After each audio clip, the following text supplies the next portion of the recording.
Estás escuchando un nuevo capítulo de Inversionista Millennial, el show dedicado a discutir preguntas y problemáticas que afectan tus inversiones. Este es tu espacio para poder aprender sobre los mercados financieros y comenzar a invertir en tu futuro.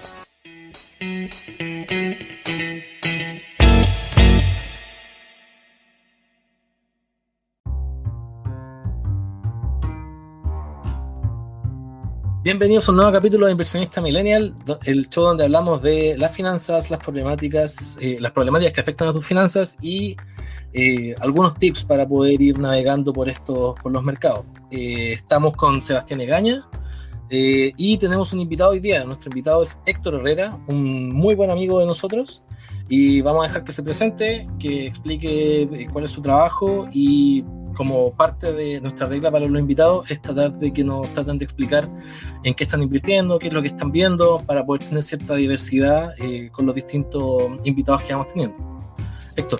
Hola César, hola Sebastián. Oye, primero un gusto, gracias por invitarme a este programa. Creo que ayuda bastante siempre tener conocimiento de educación financiera para poder estar tomando mejores decisiones.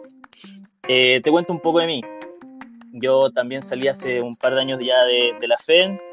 Hice el magíster de finanzas, trabajé en BNP Paribas, en Investment Banking, y hoy día también trabajo en Investment Banking en Banchile City, que es la oficina de Citi acá en Latam. Con respecto a mi trabajo, yo veo todo lo que es M&A, DCM y ECM. M&A que son compra y ventas de empresas, DCM que son colocaciones de bonos, donde yo estoy principalmente, y ECM que son aumentos de capital, IPO. Hacemos de todos los productos y asesoramos grandes clientes. En general es un muy bonito trabajo.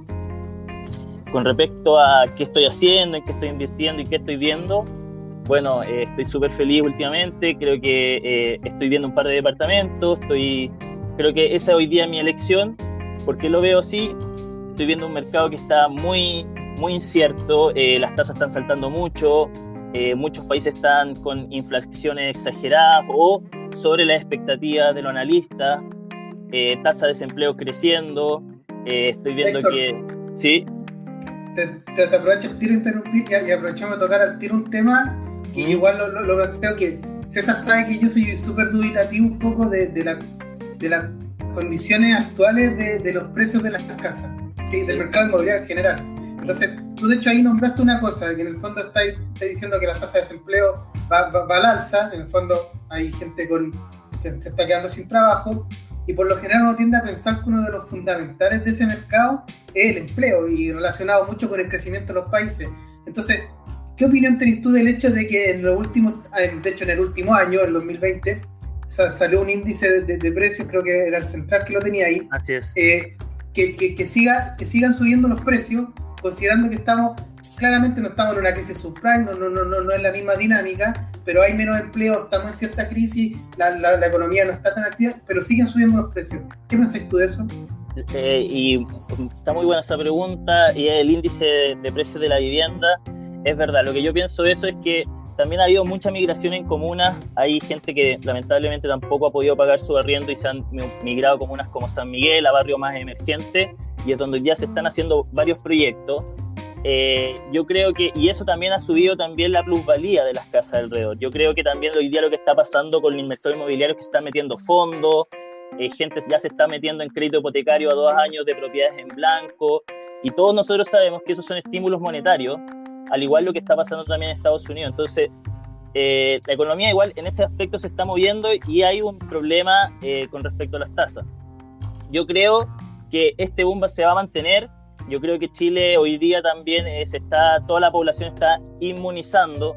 Creo que va a ser uno de los primeros países que va a volver a estar normal, por decirlo de alguna manera, y eso va a hacer que cuando nosotros entremos al verano, que es lo que está viviendo hoy día el hemisferio como más europeo, se van a reactivar todas las construcciones, va a haber mayor trabajo, no evitando el problema que va a haber inflación, que yo todavía no sé qué va a pasar con ese cuadrante, pero sin embargo yo creo que nunca vamos a caer en un default. Y lo último que he estado leyendo sobre analistas es que en general Chile tiene buenas expectativas de crecimiento, y independiente de lo que haya pasado con la Constitución y con los independientes, los inversionistas de afuera todavía ven a Chile como un país bueno para invertir.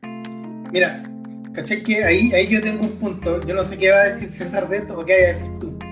Yo no creo que el mercado inmobiliario se vaya a ir a pique ni nada, porque creo que sí hay sobreprecios, creo que hay lados donde está muy caro, ¿sí? En donde probablemente tení sectores en donde el metro cuadrado te debe salir probablemente más caro que en ciudades de Europa, creo yo, pero o sea, saliendo de eso, yo siento un poco de que creo, no sé por qué, pero siento eso de que se debería corregir un poco esto. O sea, yo siento que los precios de las casas están muy altos y a mí me cuesta creer que sigan yendo tan al alza como, o sea, yo por ejemplo veo que la Reinvial sacó un fondo para financiar stock no vendido, ¿cachai? Entonces las constructoras se están quedando con ese stock y tienen que intentar convertirlo de alguna manera en liquidez, ¿cachai? Y eso para mí es un indicio de algo que está pasando, no sé, esa es mi opinión igual. Yo siempre he sido medio desconfiado un poco de todo este sector inmobiliario, porque para mí yo siento que hay mucho como un empuje detrás de lo que sería la Cámara Chilena de Construcción y todo, de dar siempre señales de alza, de que los precios suben, de que se están acabando las casas. Siempre he sentido eso, pero esa es mi opinión. Yo no sé qué dice César sobre eso, quizás. Lo que pasa es que estáis bajo la tormenta perfecta en el sector inmobiliario. No sé si es tormenta la palabra, pero en el fondo estás con el estímulo monetario que te dan los retiros de la AFP, que te sirven para pagar un pie de una casa prácticamente. Y por otro lado también tienes todo lo que tiene que ver con las tasas bajas. Entonces hay mucha gente que ya está usando sus retiros de la AFP para pagar pie y aprovechar las tasas bajas para poder endeudarse de aquí a 20 años más. En el fondo esto no está pasando solamente en el mercado de las casas, y acá uno de los temas que queríamos hablar también son los temas de inflación. También está pasando, por ejemplo, con los autos, que también el precio de los autos especialmente usados se ha disparado porque no hay oferta de autos, no hay autos en la inmobiliaria, aparte de lo que pasó con las inmobiliarias durante el estallido social y lo que está pasando con los stocks de las automotoras, con lo que pasó con las automotoras para el estallido social y con el stock actual. Tampoco hay autos para poder vender. Entonces al final estamos como en esa situación en el que no solamente está pasando acá el tema de las casas, sino por ejemplo en Estados Unidos las casas también se han duplicado en precio y se espera que de aquí a 3-4 años más se vuelvan a duplicar en precio. En Toronto, por ejemplo, las casas se han multiplicado los precios 10 veces entre el 2013 y este año. Entonces no es solamente algo que está pasando por acá. Esto no sé si sea, como decías tú, sea lo mismo que pasó para la crisis subprime. Siento que los bancos aprendieron, espero, y le están prestando plata a gente que tiene mejor tema crediticio. Pero creo que esto de cierta forma está inflando el precio de las casas y ese es un problema que puede que nos pueda venir a molestar en un par de años un poco más adelante. Buen argumento. Oye, y aprovechando eso, Héctor, tú, considerando lo que pasó esta semana, lo que se vivió en la política, sin entrar mucho detalle en temas políticos, porque al final, como lo hablamos antes de empezar este programa, no vamos a hablar de política, pero ¿qué pensáis tú de los efectos que tuvo esta elección sobre que se han manifestado esta semana? ¿Tenía algo que decir de eso, Héctor, o no?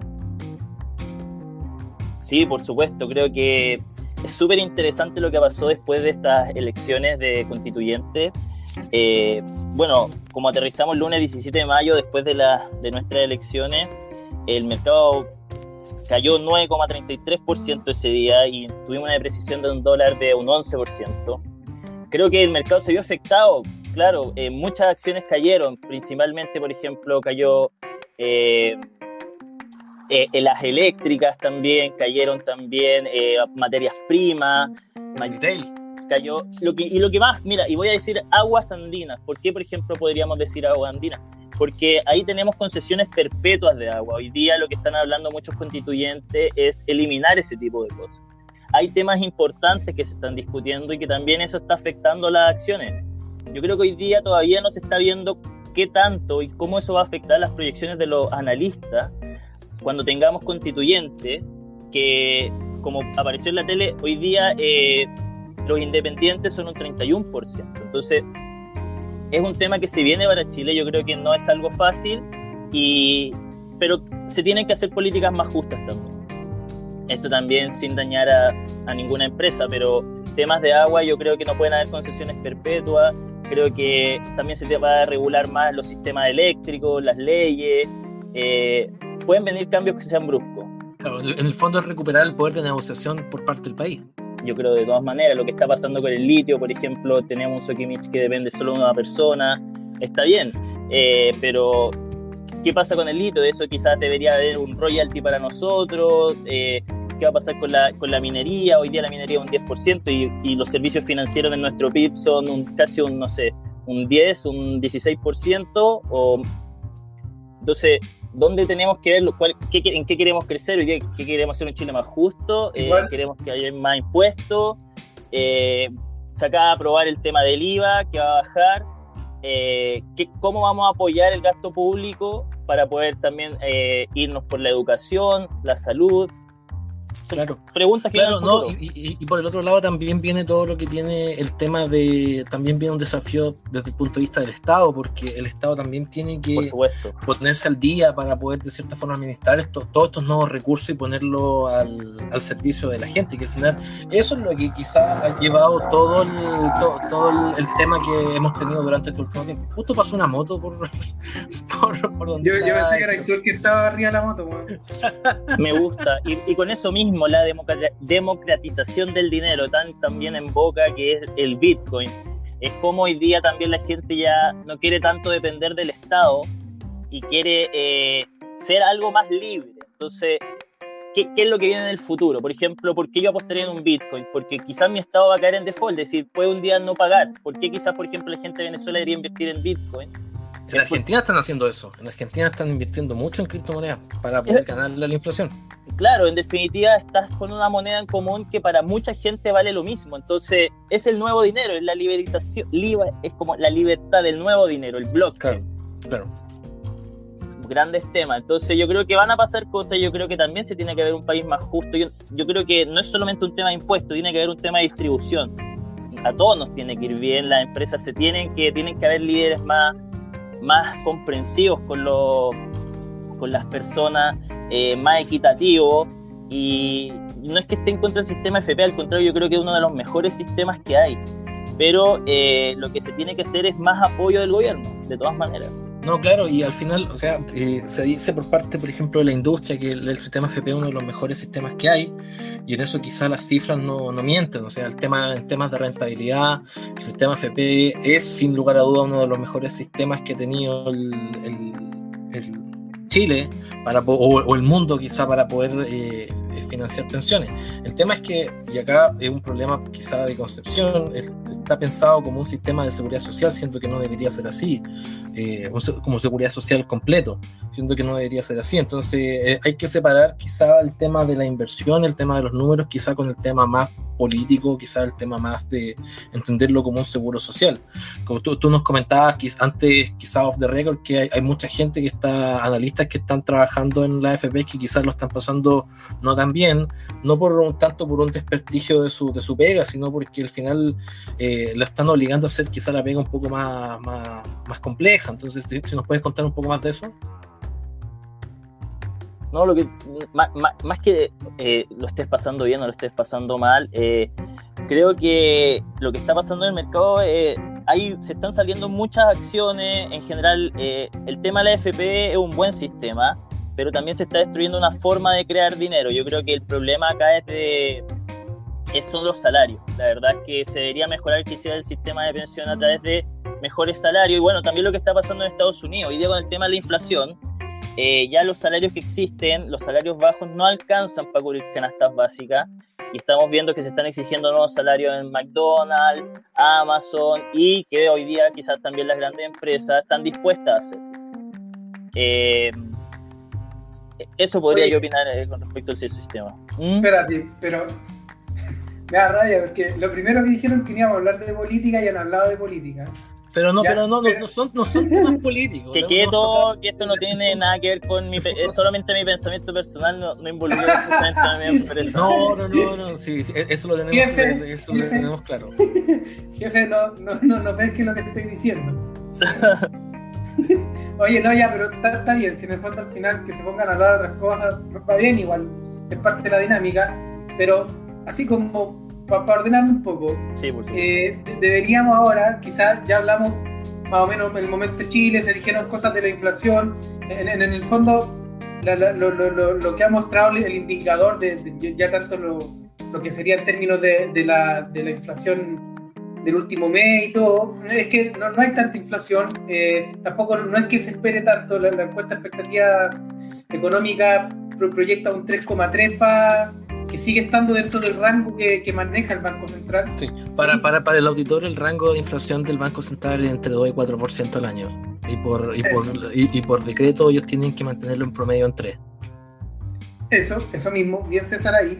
Y hay que ver lo que va a pasar con toda esta dinámica que se está generando de cierta sobrereacción quizá en el mercado financiero, cierta aumento del precio del dólar y todo eso, pero esto también tiene una dinámica que viene de afuera, ¿no es cierto? O sea, no solamente que a Chile le pasen cosas, sino que hay cosas que están pasando afuera. Y sobre eso, aquí como que el experto dentro de la dinámica que tenemos aquí en el podcast es César. Entonces, César, ¿hay algo de lo que tú queráis comentar relacionado con el extranjero? Sí, principalmente lo que tiene que ver quizá con una transferencia de precio desde el punto de vista de cómo quizá la economía norteamericana se está manejando más en temas de inflación. Y hay cosas que hay que tomar en consideración que quizás nos van a pegar. Por ejemplo, el tema de los commodities. Los precios de los commodities durante el 2021 se han pegado un alza igual importante, están con cerca de un 30 y tantos % arriba. Y tal como lo comentamos en el último capítulo, el petróleo, si bien nos pega de forma negativa, porque el tener petróleo más caro implica que en el fondo todo lo que es transporte de alimentos, transporte de bienes, también sube de precio. Entonces es algo que se nos transmite quizá de forma un poco más directa. Respecto al cobre, el cobre, si bien nos ha pegado un poco más al alza, es algo que eventualmente nos debería caer de forma positiva y deberían haber más réditos financieros por ese lado. Pero sin embargo hay materias primas que son netamente de consumo, por ejemplo pollos o maíz, que en Estados Unidos están con bastante escasez, y dado eso, una de las cosas que se está considerando por parte de la empresa es derechamente subir los precios, porque en el fondo hay mucha demanda de gente que está pidiendo cosas de restaurante a las casas, pero al final del día hay tanta demanda que no hay tanta oferta, y los restaurantes están peleando por los mismos bienes. Por otro lado, también tenemos los efectos que pasaron y lo que está pasando hoy día con la escasez de semiconductores o chips, afectando principalmente los autos. Por eso también está el boom de los autos eléctricos, de los autos usados, perdón. Y por qué empresas de autoeléctricos como por ejemplo Xpeng, NIO o Tesla se han visto tan golpeados en temas de oferta. Y finalmente eso también nos ha pegado en temas de computadores, las consolas están súper escasas, las tarjetas de video, porque hay poca oferta, porque se están generando pocas tarjetas de video, porque son las mismas empresas con materias primas más caras que tienen que producir el doble de lo que se les pedía antes. Y quizá una de las cosas que que más me llama la atención de todo lo que tiene que ver con la inflación afuera es lo que comentó la Fed respecto en el último informe de estabilidad financiera, que decía que ellos tienen las armas para poder controlar la inflación dentro del corto plazo, que ellos creen que la inflación en el fondo es transitoria, pero ven que existen riesgos cibernéticos que pueden afectar a la economía norteamericana, y eso igual puede ser algo que los puede afectar en más a largo plazo. Y por ejemplo, justo 2 semanas después de que Powell dijo eso, pasó que hubo un hackeo en una refinería, y en el fondo la gente se volvió loca y fue con bolsas de plástico a buscar petróleo a las bombas de benzina. Entonces es algo que genera de cierta forma esto como más frenético, que de repente uno lo ve en las películas, pero se está viendo de cierta forma cómo se materializa en distintos ámbitos de la economía y cómo nos está pegando quizás especialmente lo que tiene que ver con petróleo. Aquí igual también el factor relevante es toda la plata que se le inyectó a la economía gringa relacionada con esto. Sí, los 2 estímulos monetarios que se le ingresó, que son 2 estímulos monetarios, creo que son de $2 trillones ambos. Claro, eran trillones. 2 trillones de dólares o 2 billions visto desde el punto de vista de nosotros, pero al final lo que se tradujo eso fue a $2.000 en cheques para personas que en el fondo se habían quedado sin trabajo por temas de pandemia. ¿Tú, Héctor, has mirado algo relacionado con esto, no? Sobre el mercado gringo. Sí, he estado también atento con respecto al mercado gringo. Siento que hay bastante incertidumbre. Como te comentaba, los temas de inflación que han estado ahora estuvieron sobre el promedio. El estímulo fiscal, que son de 2 trillones, que es el plan de infraestructura de Biden. Creo que todo eso es lo que estábamos hablando de problemas, no de liquidez, pero se habla en el mercado que hay mucha liquidez. En definitiva, hay mucho dinero. Y ya se están viendo inflación en las materias primas, estamos viendo están pidiendo alzas de salario en Estados Unidos. Yo creo que no sé cuál será el pronóstico de aquí a un par de semanas, pero no lo veo muy alentador tampoco. Yo creo que sí nos vamos a ser los primeros en levantarnos, pero hay varios problemas que se vienen a nivel país, que yo creo que uno es el desempleo, la reactivación, cómo vamos a poder hacer ese proceso.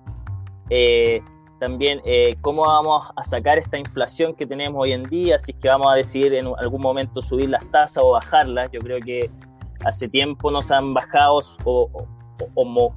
no se han movido las tasas, la verdad, casi debe ser desde octubre del año pasado, o del antepasado, no, del año pasado, disculpa. No, del 2019. Del 2019 que no se mueve, sí. El 0,5, mira. No. No, acuérdate que la tasa estaba... hubo una reunión donde el Banco Central bajó la tasa 100 puntos de una, que fue justo después del estallido social. Y después la subió de vuelta y después la volvió a bajar y la bajó de 75 puntos base para cuando empezó el estallido. Y esto debe haber sido por ahí por mayo, junio, que la bajó de una y de ahí, desde mayo del 2020, que estamos con la tasa en 0,5 fija. Bien igual. Oye, pero aprovechando esto y como para meterle un tema que quizás no está en la pauta, cuando uno analiza los bloques, como toda esta parte del mercado internacional, también uno debería mirar un poquito Europa. Y en Europa, no sé, ¿han visto algo relacionado con eso, César? ¿Tú has mirado? Porque, por ejemplo, en Europa hay presiones inflacionarias, pero por ejemplo, el Banco Central ha sido un poquito más como recatado en su forma de intervenir sobre eso, ¿no? Es que el Banco Central Europeo de por sí es más conservador desde el punto de vista de cómo toma decisiones, porque incluye a harta economía dentro del mundo. Pero me imagino que deben tener presiones inflacionarias, pero no tanto como Estados Unidos, porque o sea, deben haber cosas que de cierta forma se traslapan, y como les comentaba, también nos traslapan a nosotros, el tema de los autos, el tema de los computadores, el tema de lo que pasó también con el canal de Suez, que también nos pegó de cierta forma logísticamente a todos. Pero me da la impresión de que Europa tiende a ser relativamente más autodependiente de sí mismo, y funciona más como, no quiero decir como una isla, pero el hecho de que sean tantos países les permite que sea una coordinación más centralizada de sus bienes y no dependen tanto de lo que pasa afuera. Oye, y aquí como aprovechando ustedes, o sea, saben de que yo en verdad el tema de los bitcoins los conozco, sé todo eso, las criptomonedas y todo, no soy tan metido en la dinámica propia, sé lo que es un blockchain, más porque me interesa en el fondo lo digital y la programación que porque me interesa en el fondo invertir ahí, pero al parecer los dos están invirtiendo ahí. Ahí, Héctor, ¿qué opináis de lo que ha pasado con el Bitcoin? Yo creo que hoy día estamos viendo momentos de mucha incertidumbre. Las bolsas están cayendo varias veces por semana. Y también, bueno, Elon Musk había sido la figura perfecta, que había dicho full Doge, full Bitcoin. Hoy día ya no quiere que sus autos se paguen con Bitcoin. Lo que está pasando también con China, que no está aceptando el pago, se están haciendo, bueno, la malversación del Bitcoin, al igual que el efectivo.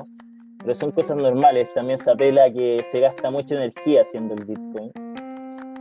Pero yo creo que en la medida que las bolsas sigan cayendo, esto es una opinión personal, este tipo de... Yo soy de la gente que piensa que esto es como un oro, que en definitiva en la medida que haya mayor volatilidad en el mercado, estos son los activos que más valen, porque su valor existe, no sé si fundamental, no lo quiero llamar fundamental, pero existe en la incertidumbre. Entonces, entre mayor incertidumbre haya, los activos se aprecian más. Yo creo que, y tarde o temprano, va a existir una red de blockchain. Es lo mismo que esto se hablaba hace un par de años, de que las monedas digitales. Yo creo que, no sé, he tenido conocidos de China, Japón, que pagan todo con tarjeta, que existen sistemas. Yo creo que es lo que se viene para Chile, se viene para Latinoamérica, no sé si en 10 años durará, pero blockchain, Bitcoin, los bancos centrales ya están atentos a este tipo de digitalización. Entonces, hay que ver, son tendencias también, y yo creo que también va a eso, a que todo sea digital. Nos vamos a olvidar del dinero. Yo creo que también esta pandemia nos ha enseñado a que tenemos que tener una buena tarjeta, tenemos que estar pendientes con nuestros pagos vía internet, cosas que antes no estábamos tan preocupados. ¿Por qué? Porque ocupábamos mucho más el efectivo, había vida de barrio, había vida de tú ibas al trabajo, hoy día ya todos estamos haciendo teletrabajo, entonces hay varias cosas que van a cambiar. Sí, yo por mi lado, yo también estoy, quizá en el fondo tengo más, ¿cómo se llama? Soy más alcista con lo que viene con las criptomonedas. Y comparto los puntos que dice Héctor, que en el fondo ha habido harto movimiento durante la semana, no solamente acá en los mercados de afuera, sino también hay incertidumbre respecto al uso de Bitcoin como criptomoneda. Y no solo Bitcoin, sino que también al final Bitcoin arrastra todo el mercado completo. Y quizá quiero pensar que toda la gran volatilidad que hemos visto está más que nada...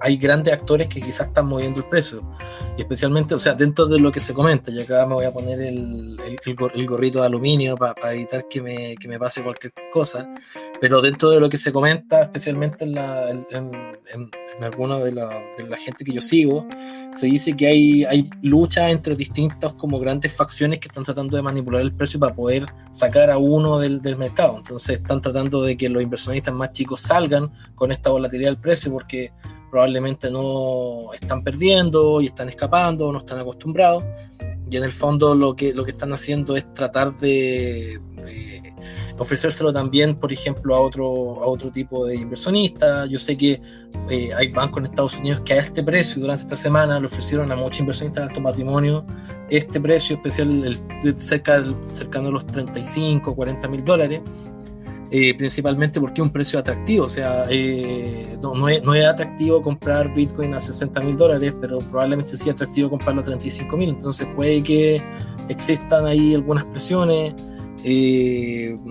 Y yo creo que si quieres especialmente no es como consejo, pero si el auditor quiere invertir en este tipo de activos, tiene que tratar de educarse lo más posible que pueda, porque en el fondo hay harto detrás, no solamente el tema de la tecnología, sino también pensando en el largo plazo. Tiene que venir todo este tema de creer que estos tokens, que quizás no tienen un fundamental detrás, no hay nadie que esté produciendo algo, sirven como fuente de valor para poder ganar la inflación, o quizás tener plata segura en cierta cantidad de cosas, porque dentro de una de las gracias que tiene Bitcoin es que es segura.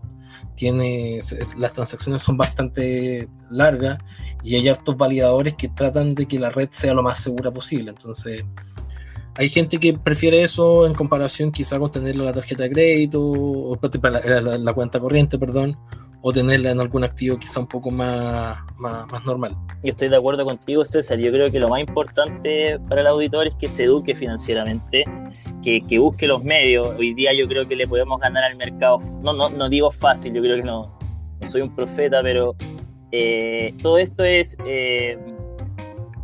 buscar, estar constantemente leyendo YouTube. Hoy día podemos saber cuáles son los fondos que manejan los grandes inversionistas, podemos saber de acciones. Hoy día te enseñan a tradear por Binance, por YouTube. Es decir, todo depende de ti, de buscar información, de querer estar informado. Y yo creo que si tú buscas esto hoy día cuando eres joven, o en cualquier minuto de tu vida, pero entre antes los hagas, más van a apreciarse tus activos, y no importa cuánto tengas, lo importante es partir, es ahorrar, es saber que viene algo en un futuro y creer en tu propio proyecto. No, claro, incluso, por ejemplo, nosotros siempre comentamos, acá dentro de los capítulos que hemos tenido, hemos comentado harto lo racional, los fintos, los soy focus y cómo, de cierta forma, ellos están tratando de transparentar sus posiciones, decir en qué están invirtiendo. Y, por ejemplo, a mí, gratamente durante la semana me encontré con una cuenta de Twitter que se llama Riz Norris, que lo que hace es seguir uno de los fondos que tiene Fintual. Y en el fondo la gente está tratando de entender qué fondos hay dentro de este fondo de inversión. Entonces, por ejemplo, el Risk Norris, claro, el Risk Norris. Entonces están tratando de entender qué fondo hay adentro, por qué, por ejemplo, Fintual sacó, por ejemplo, los fondos ARK, que no sé si conocen los fondos ARK, que son fondos que se manejan de forma activa, que son parte de una empresa de ARK Invest que los maneja Cathy Wood. Cathy Wood, que es súper conocida en el mercado. Y en el fondo la gracia de esto es que si Fintual transparenta esto y si uno quiere ir como más dentro de la Matrix, ARK Invest todos los días transparenta sus posiciones, entonces es mucho más transparente para el inversionista nuevo poder ir copiando estos tipos de portafolio, ir entendiendo por qué las personas están invirtiendo esto. Entonces como les digo, y como lo hemos comentado, y quizá Héctor acá también nos ha comentado, existen muchas alternativas y la gracia es que el auditor se eduque en lo que más pueda y tome sus decisiones acorde a su perfil de riesgo. Por ejemplo, si uno es más conservador, elegir quizás fondos, por ejemplo, como los ARK, que son súper especulativos desde el punto de vista de que toman, por ejemplo, la carrera espacial o la innovación o el internet, para todo esto quizás no sean tus fondos, pero quizás, como lo comentábamos antes de Off the Record, un fondo de dividendos que te entrega entre un 5 y un 7% asegurado al año es súper bueno, más contando que eso no cuenta las ganancias de capital y estos fondos tienden a reinvertirse, o sea, si a ti te dan dividendos, para la audiencia, dividendos cuando te entregan como una bonificación por ser parte o por tener cierta acción dentro de tu portafolio. Entonces, al entregarte ese dividendo, uno lo puede reinvertir y funciona como interés compuesto. Y después, cuando te entregan dividendos de nuevo, se vuelve a reinvertir. Entonces, uno no gana un 5%, gana más de un 5% en promedio, porque en el fondo vas reinvirtiendo tus dividendos de poco. Entonces, hay alternativas para todo y el decir que ahora no hay información cuando está todo más transparente que nunca en el mercado financiero, en el fondo es una oportunidad que yo lo veo con la generación quizás de mis papás o quizás ustedes también lo ven, es una oportunidad que antes no se tenía y ahora quizás somos un poco más afortunados de tener esto. No, de todas maneras. Oye, un tema y yo creo que también decirle al auditor, quizás no tanto de tiempo, y yo creo que a mí no me pagan por decir esto, off the record, pero por ejemplo Fintual es una tremenda oportunidad para la gente que quiera mantener sus dineros, quizás y no le guste el sistema FP, porque es fácil, uno puede distribuir en fondos que tienen nombres más o menos graciosos, alegres, aparte la gente que trabaja ahí, yo por lo que sé que está feliz, entonces no quiero decir que son buenos lugares para mí y me la voy a jugar. Yo creo que va a ser el primer IPO de banco fintech en Chile. Yo creo que yo me la juego, acá me la juego. ¿Y lo van a hacer con Citibank, no? No, yo acá no estoy diciendo nada, acá no estoy diciendo nada con nosotros ni nada. Pero yo creo que... No lo metáis en problema. No, pues, pero esto no, yo no tengo que... No, esto no tiene que decir con eso, pero yo creo que para mí es tremenda empresa. Yo creo que están dando más vacaciones que nadie, tienen gente muy buena, están sacando gente de algunos lugares específicos, los fondos son buenos, han aparecido en la tele. Yo invierto mi plata ahí y encuentro que es muy bueno el sistema. Sí. De hecho, entonces, todos los que estamos aquí invertimos en Fintual. Sí, publicidad gratis para Fintual acá. No, publicidad, nosotros somos... Es que más que... Uno quizá puede Pero sí hay que ayudar al auditor. No, claro, y quizás uno puede criticar ciertas cosas que tienen esta empresa, pero la labor que hacen al final del día es súper noble, o sea, tratan de, como dicen ellos, no me gusta mucho la palabra democratizar, pero quizás... Me gusta la democratización. Hábil, pero quizás una palabra que a mí me gusta quizás es le dan la oportunidad, o sea, tampoco nivelar la cancha, pero le dan la oportunidad a gente que no tiene acceso por temas de capital a fondos súper complejos o súper rentables o súper interesantes al ciudadano común de Chile, y eso es algo que nadie lo está haciendo. Entonces yo por eso valoro mucho lo que hace Fintual, especialmente durante lo hace fácil, entretenido, para cualquier persona. Creo que eso es educación también financiera, que crean que también ahora, y me parece súper bien, y son empresas que están yéndose a México, tienen una idea noble, una idea buena, y no sé, yo creo que esas son la gente que necesitamos en un futuro, es decir, todo ese tipo de fintech, Zeppelin y así, muchas otras. Perfecto. Yo creo que con eso ya no nos podemos despedir, ¿o no, César? Héctor. Yo creo, no sé, Héctor, ¿algún otro tema que quieras conversar? No, la verdad fue un agrado participar acá, un agrado estar con dos amigos de la universidad, así que cuando necesiten lo que quieran, yo feliz y eso, nada más. Perfecto. Héctor ya nos comentó que le gustaba mucho la idea de poder participar en este tipo de instancias, y la idea es que sea un invitado quizá un poco más recurrente para poder ir comentando. Nosotros somos bien amigos con Sebastián, y yo somos bien amigos con Héctor, entonces tratamos la idea también nos sirve para poder ir comentando. De repente estos temas son bien de nicho, entonces tener gente que hable tu mismo lenguaje igual es interesante. Entonces esperamos poder contar contigo en alguna otra oportunidad, Héctor, no, de todas maneras será un panel recurrente. Y gracias por tu disposición para poder haber venido al podcast. De todas maneras, yo creo que si acá algo podemos decir en el grupo, queremos ayudar a la gente, queremos democratizar las finanzas. Qué buena palabra, yo creo que esa es la palabra como de ahora. Si alguna vez fue otra palabra sexy, esta va a ser la de sexy por 10 años, democratizar, más que la diversidad. Yo creo que más que democratizar las finanzas, es hacer las finanzas, que es una de las cosas que quizá a mí más me da vuelta, es hacer los términos financieros más accesibles para la gente, sí, que los puedan entender y que puedan tomar decisiones con información clara, y que en el fondo puedan ir armándose, especialmente la gente a nuestra edad, que hay mucha gente que egresa a la universidad y no tiene como las herramientas. Y yo creo que hacer, como te digo, el hecho de que tú tengas las ganas de poder participar en esto, súper valorable por parte de nosotros. No, de todas maneras, siempre nos vamos a apoyar entre todos. Eso, esperamos que hayan disfrutado este nuevo capítulo de Inversionista Millennial con un invitado especial, y quédense para los próximos capítulos. Si te gustó, por favor suscríbete, escúchanos en Spotify, estamos también en YouTube, Apple Podcasts y algunas otras plataformas que están disponibles por ahí. Eso, que tengan muy buena semana, y recuerden, suscríbanse para invertir en su futuro.